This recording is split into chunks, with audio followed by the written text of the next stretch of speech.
embarked on a quest to improve my mental acuity. As I'm advancing in years now, I understand that one has to do little things to keep one's mind sharp. So I started doing crosswords. Now, I especially like those crosswords where the answers are like on the other page, so if you get stuck, you can pretend you're really checking to see if you have the answer right, but you're really checking to get more answers, which is actually cheating. So it doesn't really improve your mental acuity, it's just cheating.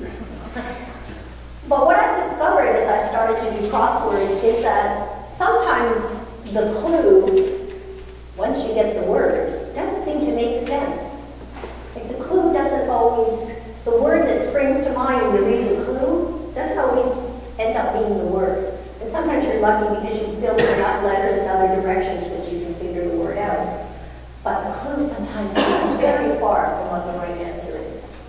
So I think there's also sort of a whole school of thought that says once you've been doing these things for long enough, you kind of figure out what certain clues mean and that the word that goes with them automatically because you've just done enough crosswords. I don't know if that's the case, I've only just started, and as I do tend to cheat a lot, I may never know if that's actually the case, but I'm working on being better.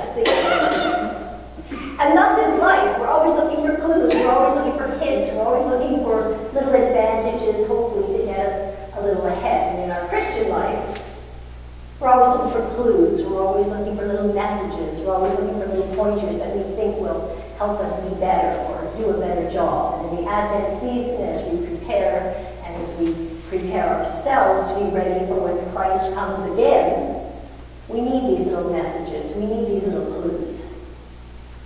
So today, we hear from Malachi, read so dramatically and well by Dennis, in a very prophetic voice, the last prophet of the Old Testament.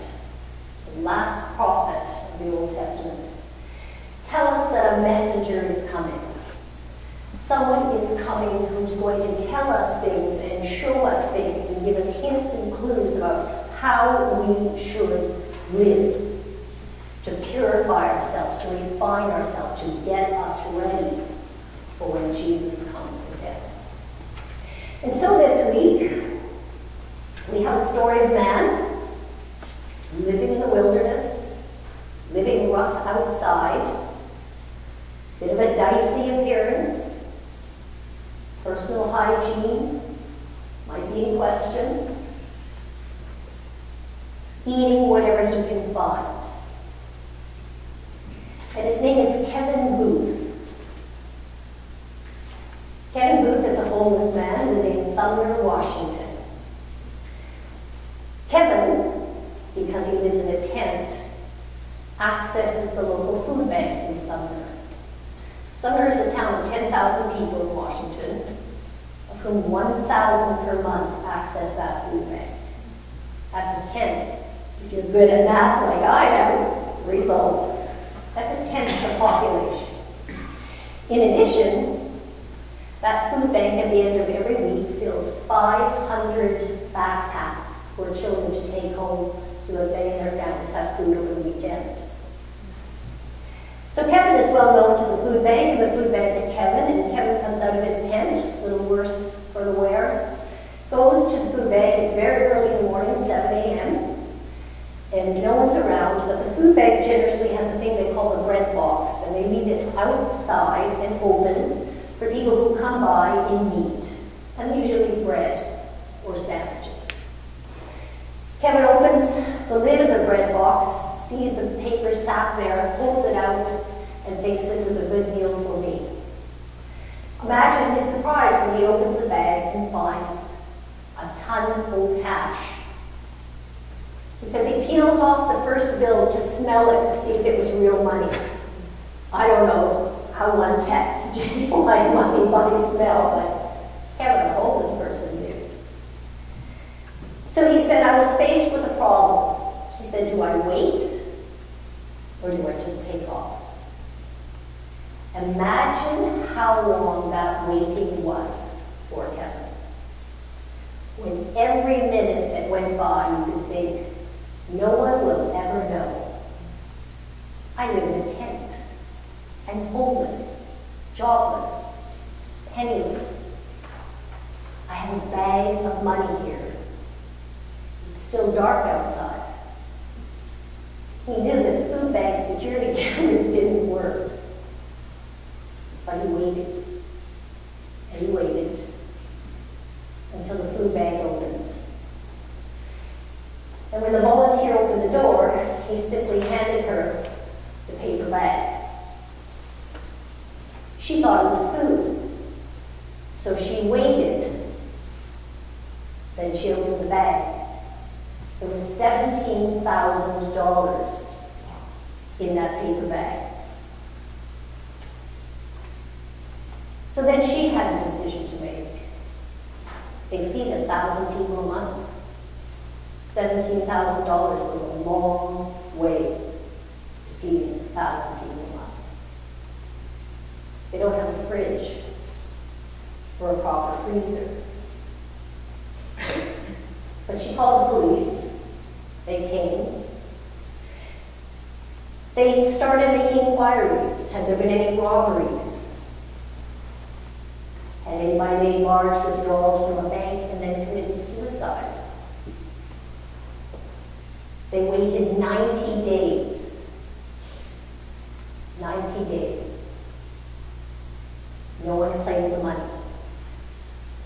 So the money went back to the food bank. The food bank gave Kevin a reward. They gave him a winter coat and a pair of shoes. Despite their efforts, he still doesn't want to live inside. So Kevin went back to his tent. After having his picture taken holding his friend's chihuahua and with the other volunteers from the food bank. With that money, the food bank bought a new walk-in refrigerator and freezer, and now is able to expand their ministry. Kevin was asked repeatedly, "Why did you do it?" I wrote down what he said because I want to give it to you directly. Kevin, when asked, said,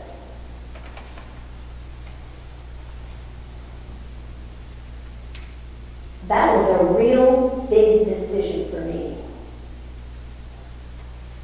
But it's not yours. You shouldn't be taking it. There are a lot of people who would have taken it. I'm just not that person." Kevin's picture was figured prominently on two very disparate news outlets last week. Fox News and the Washington Post. Two news outlets which featured pictures of other men much more prominent than Kevin, much more accustomed to dealing with much larger issues than Kevin, and perhaps who wouldn't have dealt with it in the same way. "See, I am sending a messenger before you," says the Lord, "who will teach you what is right, how to live in righteousness, how to do the right thing, how to refine your thoughts and actions."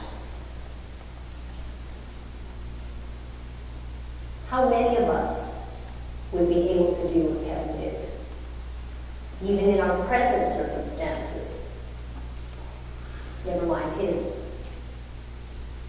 How many of us would be that person, he says?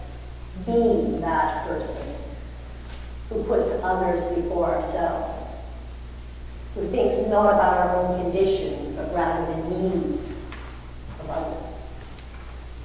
How many of us can wait patiently despite the difficulties and obstacles and distractions in our lives, and in that waiting time, still seek to do the right thing for someone else? God sends us pleas.